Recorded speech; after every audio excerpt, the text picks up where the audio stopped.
فلفل تيفي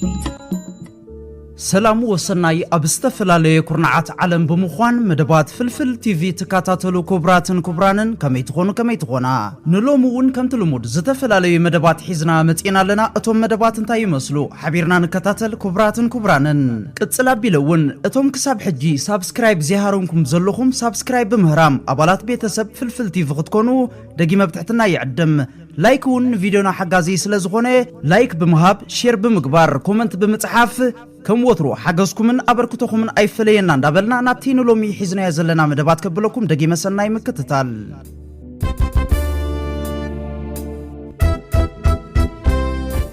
كرن زغري قفعتات سرعتات إيتوبيا زغري أرميناوي قفعتات مجزاتاوي سرعات إيتوبيا قبل عدتات زوبا عن سباب حفشة قدمي 55 عامتات نايستفت سمد ما بفلاي بغلطة تحساس أب كتما خرن تخايدو أبتي أيرسعنايون أرمينات مجزاتي إيتوبيا بزبل تيماس تخايد ناي زغر مدب أمباسادر عبد الله موسى أم كان مقابر قديات عنا أغلي العم بباخن برنكلو أسماتن قصر قدياتن نايتن سوسان شوعتن قفعي استخايد لن عدتات بزلت تحفو تابيلاتاتن باند من رشا هماماتي انستمرحي نا إقرق عزوك ساب استاديوم كرن تخايدو وانا دايرتر كفلي بهالن سبورتن أوتو سراج حجي قدمي 55 عامتات باربراوي قفعي أبستفت أملن بفلاي دما أبسوسان شوعتن زبادما عدتات كساب حجي زقصل زلو مصنعتي كم زرقاقصو 3,100 شوعتن نوصهان إرتراويان كم استقتلو حبيرو أمباسادر عبد الله موسى بقديو نهزبي إرترا بمنبركاخ حرنتاوي قالسون مدخام مجزاتاوي سرعتات إيتوبيا أرميناوي قفعتات كم زفتصم بمتقاس هزبي إرترا جن كيم حيزو حنخ فد خيبله ابزازامي كوينات نزمارهم لعلي 130 شح وتادرات بسب اور هراي حيزو بسلام كم زفانوهم قليصو اتي استفصم قفعي اب تاريخ حولت خوينو نخنبر كل زيغا اجامو خبركت ززخاخره امباسادر عبد الله ابتن هلكيت استفصملن عدتات زركبا اسراتن مقابراتن بخنكن كتحستلابيو ابتي اغاطامي بوصامعات مسكرنت كوهابن كلو سنه طبباوي مساندوتات قريبو فلتي إرتراويت أمريكاويت توازايتن تواسايتن تيفانا حدش قوال حدش عوتي بيجناريتي أوارد آت فياريتيست فيز اند سبيريتواليتي تقبيلا كوميديان تفانا حدش كاب إرتراوي أبوات هاي ردا حدشن كاب أفريكاويت أمريكاويت أديا أولان أبشحنت شعاتن 270 شعاتن أبدوبوباوي لوس أنجلس كاليفورنيا أتوليدا تيفاني بتلفزيون أبز محلال فتقاتالي فيلم If You Love You Is Wrong كم أون كوميدياوي فيلمتات جيرل ستريب بزتواساتو طبيعات تفلات انت زرخبتيا بزي كازي كالوت بركت زبول فيلمتات وان تواسي ايا منغستي سودان روسيا أبورت سودان معسكر حيل بحري كمستوهبا زقل زينا حسود قبل نتيقوو البرهان كاب عامته 2019 جميرنا مس روسيا أبقى بحري وتهدراو معسكر نمقام أي تزاررنا نكبل لومي أبزقبرو مقلص حبيرو نبوليسي أمريكا أو أفريقيا زيادة رسولن برب حازم الرحن أجباب زقلت أواناوي صحف باستراتيجي هجراوي دحنت كل 1925 واتيو اتي استراتيجي واشنطن أبقى علي جتات نزكاير زلو سعرتات سلام نمدقاف حدش عدلات كدلي مخانا زقلت كوينو قلولاو DRC بتوسخي أبقرنا أفريقيا عند عبيد زخير زلو سكفتات زقول كوينو أمريكان إثيوبيان إرتران سومالين زساتف انداوسخ زخير زلو وطري نمكل خالك تحجز عليما الله اتمم محدار كم اكل نايتي امريكامس افريقيا زلوا قطباوي متأسسار زمناوي المقبار زقبر سفي حصعري حق عبيتن عدلاتن افريقيا AGOA زتقلل اقداسي مدبات حاجزن نقدن يقمقمو كم زلو زرقاقت يقلت امريكا قبل علي سرعاتات بلصقنا بمعبول بوليتيكاو تنتنا اتي تحسبو زلخه ايد ليكانيو عدوا علزبل ملእኽቲ بترغاغامي قبل علي هصان مرح ايثيوبيا كم زسددت ابزوصو صحف ناشونال سيكوريتي ستراتيجي اوف ذا يونايتد ستيتس اوف امريكا نوفمبر 2025 ماركو روبيو دويلو غداي بحردو عسب كاب افكا خيتوص እዚ ከባቢ ኣይትረብሽ ዝበሎ ስለዚ ድማ ካብ ሕንጣይ በሻሻ ጀሚርካ ሚድያታት ኢትዮጵያ ኩሎም ተኸፈልቲ ናይ ሚድያ ሰራዊት ጭጭሎም ቆርጢሞማ ዘለዎ ከዳሚ ኩሉ ግዜ ከዳሚዩ ናተይ ዝብሎ አጀንዳ ይኹን ዕላማ የብሉን አከዳሚ ዝበሎ ይገብር ኣይትግበር ተተባሂሉ ድማ ስቕ ይብል ሕንጢት በሻሻ አፍካ ሕተም ተባሂሉ አሎ ዝግበር የለን ከምታ ዝተባሃልካያ አፍካን እግርኻን ምእካብ ጥራያ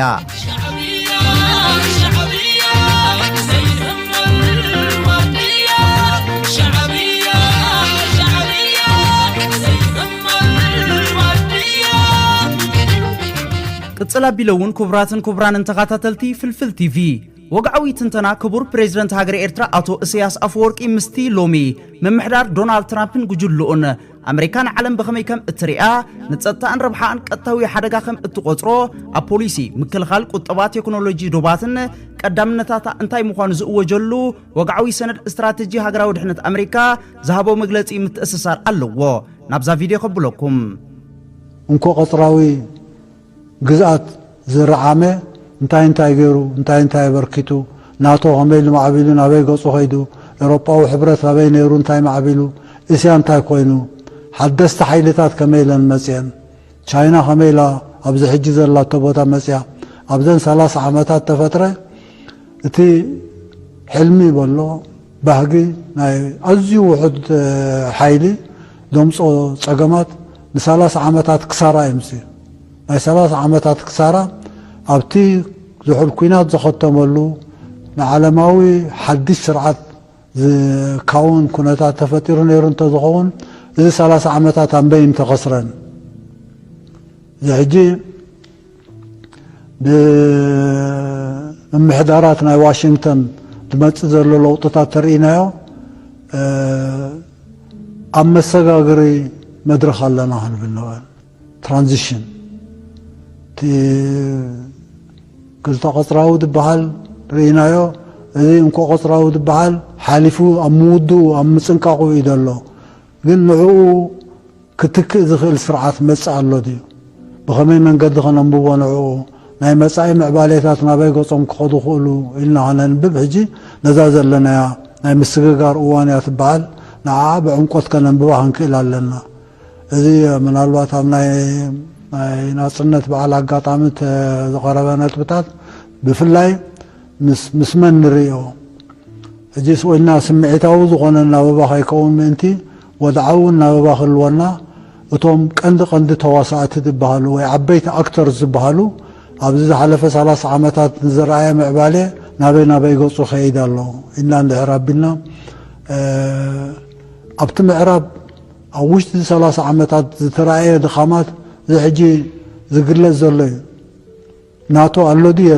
የለን ኤውሮጳዊ ሕብረት ነይሩ ኣሎ ክብለና ንኽእል እዩ ግን በየናይ ህላወየ እንታይ ዓይነት ህላወየታት ስለ ዘለዎ እዩ ነቲ ኣብ እንኮ ቐጽራዊ ዓለም ናብ ምምጻእ ዝተዋስኡሉ ተጨባጢ ኮይኑ ድዩ እቲ ፖሊሲታት ተሰሪሕሉ ድዩ እንታይ ኣሰራት ገዲፎምና ንበይኑ ከባቢታት ኢልካ ክዝረብ ይከኣል ምዚ ሕጂ ዘሎ ኩነታት ግን ነቲ ምስግጋር ወይ ትራንዚሽን ዘጉልሕ ኩነታት እዩ ዘሎ እቶም ዓበይቲ ተዋሳእቲ ዝበሃሉ ኣሜሪካ እንድሕር ሰሪዕና ከም ቀዳመይቲ ናይ ኣሜሪካ ፖሊሲታት ኣብ ዝሓለፈ 30 ዓመታትን ሕጂ እንታይ ይኸውን ኣሎ ትራምፕ መጺኡ ንብዙሕ ነገራት ይሓቁን እዩ ዘሎ ብዙሕ ኣርእስታት ኣሎ ሓደ ክዝረበሉ ዝከኣል ግን እቶም ንእንኮ ቐጽራዊ ስርዓት ንምህናጽ ወይ ንምስራት ክህልውለዎም ተባህሉ ክልታት ናይ ጽልዋ ምዕባይ ተረጋጊጹ ኣይተረጋገጸን እዚ ሕጂ ትራምፕ ዝዛረበሉ ዘሎ ብዓለም ደረጃ ናይ ኣሜሪካ ጽልዋ ናይ ኣሜሪካ ሓይሊ ከተረጋግጸሉ ትኽእል ኩነታት ክትፈጥር ምእንቲ ምስ ኣሜሪካ ዓባይ ንምግባር ዝበሃል ኣተሓሳስባ ንገዛእ ርእሱ ዘረጋግጾ ነገር እንድሕር ኣሎ ኮይኑ እቲ ተኣወጀ ፖሊሲታት ኣይሰርሐን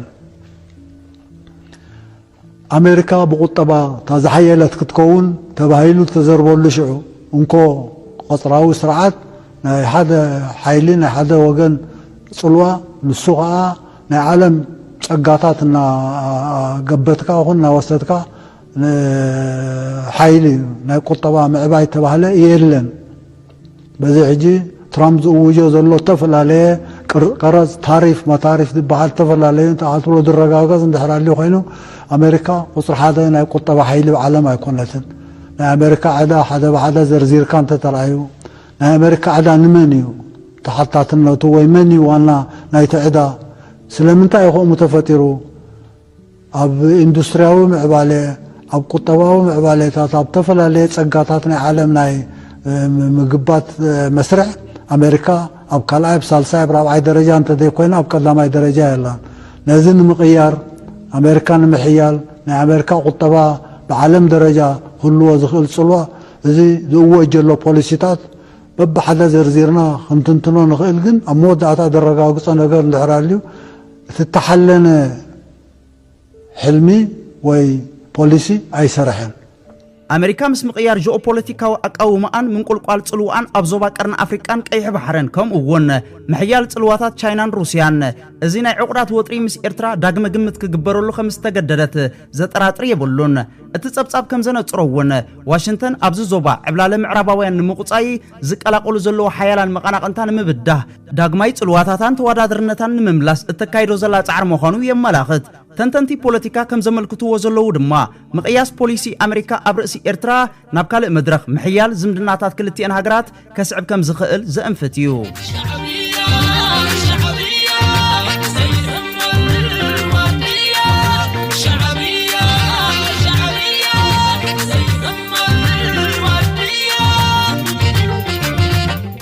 بسلست حمامات زساق زلو ጌታቸው ረዳ ኣብ አዲስ አበባ ኣብ ዝርከብ ገዝኡ ወዲቁ ተረኺቡ ኣሎ ቅድሚ ቁርብ ሰዓታት ኣብ አዲስ አበባ ዝርከብ ወታደራዊ ሕክምና ጦር ኃይሎች አትዩ ከም ዘሎ እዩ ዝግለጽ ዘሎ ናይ በሻሻ አራዳን ብዙሓት ባንዳታት ከም ድላይኡ ዝጻወተሎም ናይ ጌታቸው ረዳ ግን ፍሉዩ መጀመርታ ከንፈታዊ ንኻብ ማሕበራዊ መስረቲኡ ነጺልዎ ድሓር ምስ ህዝቢ ኢትዮጵያ አባይስዎ ጸኒሑ ምስ ማሕበረሰብ ዓለም አካሲምዎ ድሕርዚ ብደም ብስርቅን ብልሽውናን አቋማጥዕዎ ድሓር ከም ድላዩ ኣብ ደስ ዝበሎ ይጽውዖ እንሆልኩም ሕጂ ብጭንቀትን መስተን ሓሚሙ ኣብ ሆስፒታል ደቂሱ ከም ዝፍለጥ ጌታቸው ረዳ ሽኮር ደም ብዝሒ ሕማም ጸላም ከብዲ ከም ዘለዎ ይፍለጥ ካብዚ ቀጺለን በአር ኩብራንን ተኻታተልቲ ፍልፍል ቲቪ ናብ ሓደ ኣዝዩ ዘገርም መደብ ከብሎኩም እቲ መደብ እንታይ ይመስል ሓቢርና ንከታተል ስታር መጎጎ አንቱም ስኳፕሪ አንቱን ትለውሳ አንቱን ትዝንክታ በትጽፉፋ አገልግሎት ብር እንዳበልክን ክትሕጎሳ ህያብ ስታር መጎጎ ምረጻ ውሕድ ሃልከ ኣብ ዝቀልጠፈ ግዜ ኣብ ሰዓታ አብዱላይና ሆብ ነብላ ኣብ ዝኾነ ቦታ ምሳ ዝለገበ ሶኮይታ ብዘይ ትኪ ብዘይ ዒግታ ስጋ ሙቕላው ፍሉይነታ ህያብ ስታር መጎጎ ታይታ ተሰንክት መጎጎ ቄጫ ተሰንክት መጎጎ ሕምባሻ ተሰንክት መጎጎ ሃንዛ ተሰንክት መጎጎ ፒሳ ተሰንክት ስጋ ተኩሉ ተሳልት ንኩሉ ህያብ ስታር መጎጎ ህያብ ስታር መጎጎ ህያብ ስታር መጎጎ አስተውዕላ እታ ቀዳመይቲ ህያብ መጎጎ እንትዝርጋሕላ ምስሓል إذا بخلو أقول قلت وصدت زبلت هي بستار مغوغو نمولا عالم كزرقح جميرا خمزلا بحقوسنا بسر تايتا تسنكت مغوغو كيتا تسنكت مغوغو حمباشا تسنكت مغوغو هانزا تسنكت مغوغو بيسا تسنكت سيقا تقولو تسالك نقولو هي بستار مغوغو هي بستار مغوغو هي بستار مغوغو هي بستار مغوغو هي بستار مغوغو بفلاينا أمير عربا ببحدا يخون بجملة بعير يخون بمدري نايم بسع مقعديا بنسع مخانو دس ندابلنا نفلت أدراشانا عبجر من كتم أدرايش كباب فرانك فرت قدنا زيمن سترس سوق رحاد هي بستار مغوغو هي بستار مغوغو هي بستار مغوغو هي بستار مغوغو هي بستار مغوغو هي بستار مغوغو هي دمت هواي كنتمو دمت هواي كنتمو دمت هواي كنتمو دمت هواي كنتمو دمت نارا كم زفلت ازي اب فيديو خن عزوبو زصنحنا دارغا زيفلطون يلن انت تباله مغنانا يكونن سلازي بزعبا نسو ويكا بزعباناتو افلطو زيكونا خنزارب بزعباتي افو خفيتو هلولون عنجل جلن زبولو عنجلنو اينا قرب كنبل አዲስ አበባ ተቀይራለች ውሽ ተቀይራለች ብቻ ሶፊ ምን ጥያቄ አለው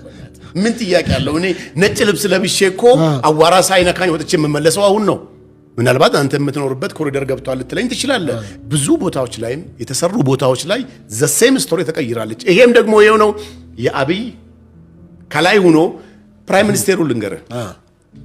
እኔ ውጭ ሀገር እሄዳለሁ ውጭ ሀገር እጄ 15 ቀን አንድ ወር ቆይቼ ስመለስ እውነቴን ነው የምነግርህ ቤቴ የቱ ጋር እንደሆነ ሁሉ የሚጠፋብኝ ጊዜ አለ እዝነይዲው በሐቂ ወይ ዓሰብ ተምጽኦ ጉድ በሉ ናይዚ ሰሙን እዚ ኣዝዩ ኣስሓቅን ኣዘናግዓን ድራማ ፕሮስፖሪቲ ብልጽግና ናባኹም ከብላ ስርዓት ቆልዓ በሻሻ ህዝቢ ኢትዮጵያ ብጥሜት ያሃልቀሉ ኣብ ዘለወሉ እዋን ብገበታ ሓሶትን ጃህራን ህዝቢ ንምድንጋር ድቃስ ተሓሪሙ ኣብ ድርሰት ሕልሚ ኑድያትዩ ውዒሉ ዘውግሖ ዘሎ ሕጂ እውን ካብዞም ተኸፈልቲ ናይ ማሕበራዊ ሚድያ ሰራዊት ለኽበጥበጥን ሓሶትን ዝኾኑ ተኸፈልቲ ማሕበራዊ ሚድያ ሕጂ እውን ሓደ ንዓ ናትካ ግደ እዩ ብእንቃዓ ሓሶት ከይዕረፍካ ከይተፍሽለና ታወዲ ህዝቢ ኢትዮጵያ እዝኑ ከም ዝድፈን ግበሮ ተባሂሉ ወዮዚ ቅድም ኢልና ክንሪኦ ዘጸናሕና ብናይ ድንቁርና ማዕርግ ዶክትሬት ድንቁርና ብዝብል ማዕርግ ዝተመረቀ ዘይ ከም ዕድሚኡ መስሓቅ ዝኾነ ሰብ መጺሎ በጣም ብዙ ጊዜ ስለ ዶክተር አብይ ታነሳለ ለዶክተር አብይ ነፍሴን ሰጣቸዋለሁ ትላለ የበቀደሙን ቪዲዮ አይተነው አይቻለሁ በቀደሙን ቪዲዮና ነፍስ አይከብድም ወይ ለአብይ ለአብቹ ከነፍስ በላይ ምን አለ በዚህ ምድር ላይ በቃ ነፍስ ነው የሚጨርሽ ካለ ሰጣዋለሁ ከነፍስ በላይ ለዓለም ሮሌት ዶክተር አብይ አህመድ ከነፍስ በላይ የሚሰጥ ነገር ካለ ሰጣዋለሁ ለምን ምን መተጠራጠር ምንድነው ምክንያት የመጀመሪያው ኢትዮጵያን ዛሬ ከፍ እንድትል ያደረገው አብይ ነው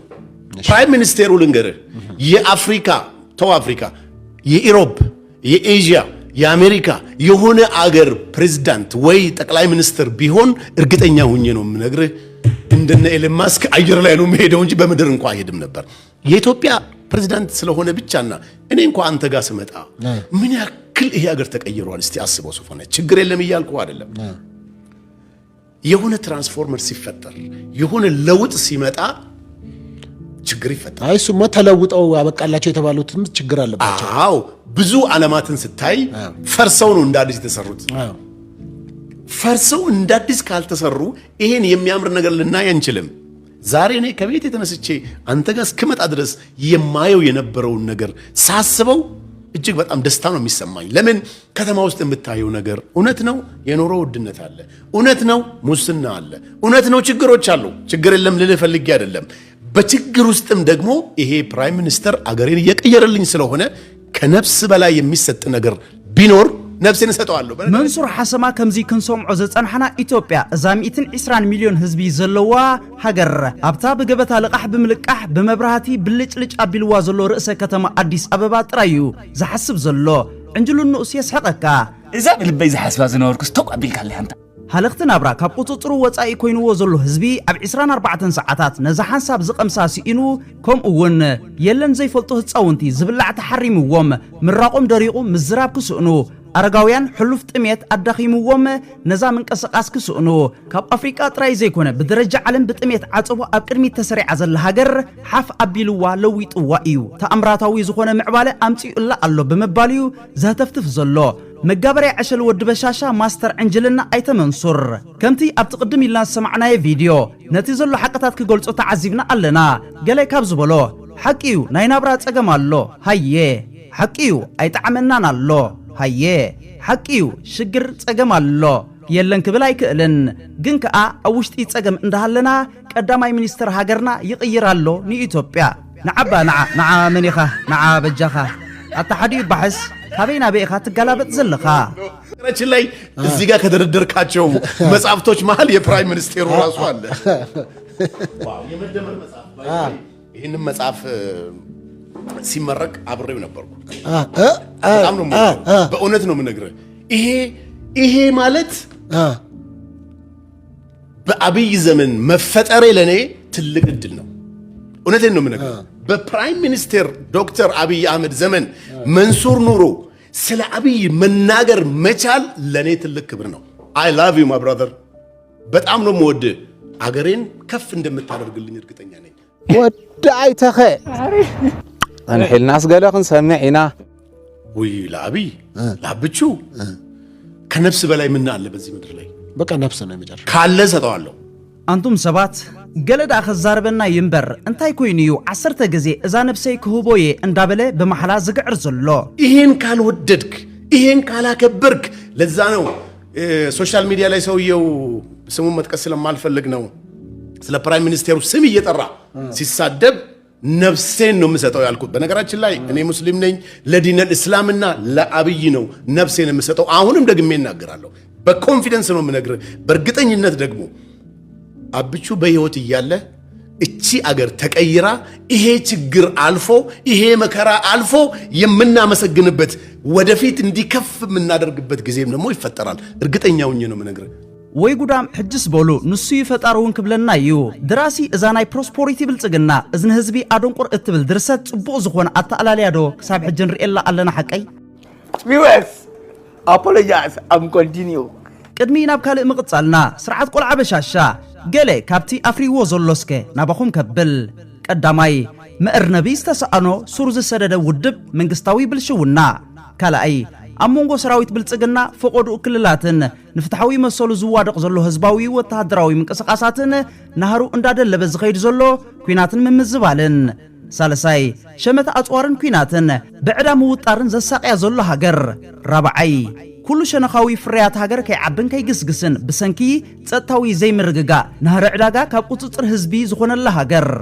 ነዛ ነዚ እትመስል ሃገር ቆልዓ በሻሻ ኣበይ ይቀይሩዋ ሕቶዩ መልሲ ሕቶ ኣርማ ወይ መለለይ ዘይርጉእነትን ጥሜትን ክትከውን ብሽግርን መከራን ሕሰማ ኣርኢዩ መለለይ ዓጸቦ ቀይሩዋ ኣሎ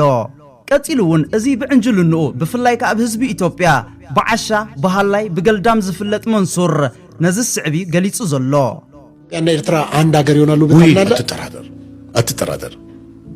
በጉልበት ባይሆን የኔ ምርጫ ትንቢት ነው ምንድነው? ትንቢት አይደለም። በጉልበት ባይሆን የኔ ምርጫ ነው። በእርግጠኝነት ግን ጋሼ በሰላማዊ መልኩ ነገሮቹን ይጨርሳል። ካልጨረሰ ግን አገሬ መንሱርን በፈለገችበት ሰዓት ለመሄድ ዝግጁ ነኝ። ለምንም አሰብ ላይ አሳምተ በላይ መስላል ሄደ ወይ አሳ ብቻ እሬቻ ራሱን እናከብራለን እዛ ሄደን እሬቻ እናከብራለን እዛ ሄደን ይገርማል እንዴ አንተን የት እሬቻ ቀይ ባህር ላይ እሬቻ ይከበራል አንድ ቀን በሰላማዊ መልኩ አትጠራጠር ይሄንን እንሄዳለን ክቡራት ተኸታተልቲ ነቶም ቋንቋ አምሓርኛ ዘይትሰምዑ ብትግርኛ ተርጉሜ ብሕፅር ዝበለ ናባኹም ከቕርበየ ኢትዮጵያን ኤርትራን ሓደ ሃገር ክኾና ኢልካ ተኣምንዶ እወ ኣይትጠራጠር በኃይል ኸይከውን ግን ናተይ ምርጫ እዩ ትንቢት ዲ ዋላስ ትንቢት ኣይኮነን በኃይል ክኸውን ምርጫ ኣይኮነን ብርግጽ ግን ጋሼ ቆልዓ በሻሻ ንምዃኑ እዩ ብሰላማዊ መንገዲ ኩሉ ክውድእ እዩ እንተ ዘይወዲእዎ ግን ሃገረይ ንዓይኒ መንሱር ብዝደለየትን ግዜ ንምኻድ ድልዌ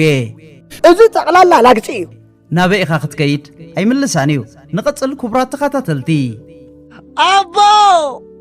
ኣቦ ንዓጉድ ስማዕ ኣብዚ ዘሎ ጉዱ ኸፋ ኣንተ ኣብዚ ዘሎ ጉድ ብኡኸ ኸምሪ ደሎ ህርፋን ዓሳ ኣፎም ማይ ዝመልኦም ጉጅለ ፕሮስፐሪቲ ብልጽግና ዓሰብ እዩ ዘሎ ሕማሞም ቀጺሉ እውን ሓታቲ ዓሰብ ከይድካ ዓሳዶ ትበልዕ ይመስለካ ዝብል ሕቶ እዩ ኣቕሪቡሉ ነዳይ ናይ ልቡ ይሓልም ዓሳ ጥራይ እሬቻ በዓል እውን ኣብኡ ክነብዕሎ ኢና ክቡራት ተኸታተልቲ እሬቻ ማለት ሓደ ካብ ናይ ጥንቁልና በዓሎም እዩ ነገር ጠንቆልቲ እዚ ገልጣም እውን ሓደ መዓልቲ እሬቻ ኣብ ቀይሕ ባሕሪ ክኽበር ብምባል እዩ ዘህተፍትፍ ዘሎ ንቐጽል ዶ እንዳሰሓቕና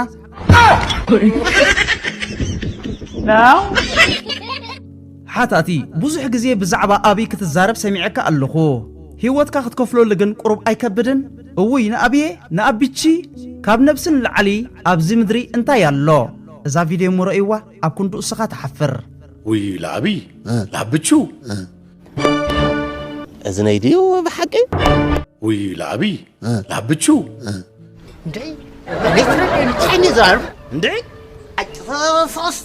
ህይወት እዩ ዝለዓለ እንተለውን ክህቦየ ኢታ ቀዲምካ ዝብልካያ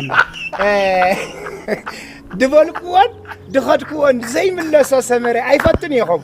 ሓታቲ ስለምንታይ እንታይ እዩ ምኽንያትካ መጀመርያ ኢትዮጵያ ሓፊላ ክትረአ ገይርዋ ኣሎ አንቱም ሰባት ብምንታይ እዩ ዝብል ሓታቲ የለን ግን ደሓን ሓታቲ ካብ ዘይተረኽበ መልሲ ካብ መሃብ ግን ኣይንቁጠብን ቆልዓ በሻሻ ኣብ መሪሕነት ካብ ዝመጽእ ካብ ዝገበሮ ካብ ባሕሪ ብጭልፋ ክነቕርበልኩም ካብ ባሕሪ ብጭልፋ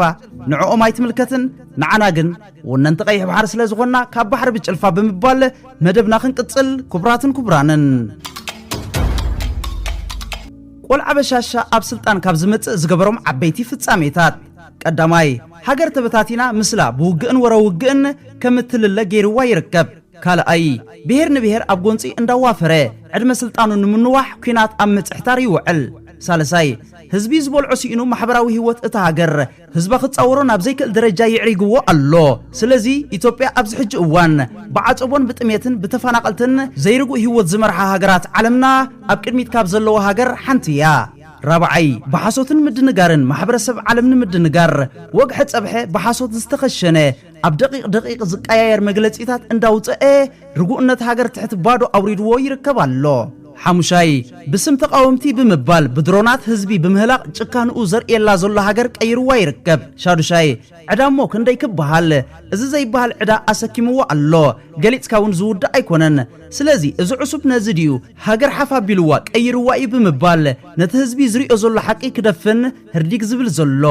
ስለዝም በአር ህዝቢ በዚ ሙውትን ሐሳውን አጀንዳኦም ዝታለል ይኹን ዝዳናገር የለን ኣብዚ ሕጂ እዋን መልስ ህዝቢ ኢትዮጵያ ዓሻኹም ድለይ ዝብል ዘሎ ምክንያቱ ኣብ ማሕበራዊ ሚድያ ዝግለጽ ብዛዕባ ኢትዮጵያ አባይታት ዘሎ ብዛዕባ ህዝቢ ኢትዮጵያ እቲ ህዝብን እቲ መንግስትን ስለዝፈልጦ ስለዚ ዓሻኹም ድለዩ كبران تقاتلتي كسب بخالي فيديو زملسكم تطعمو سسناي تطعمو دقريمي نعصبات ودقت وهدقنيتنا هاغراو خبرات زل علماو زخرن سماعاتنا وترو عوتنا حفاش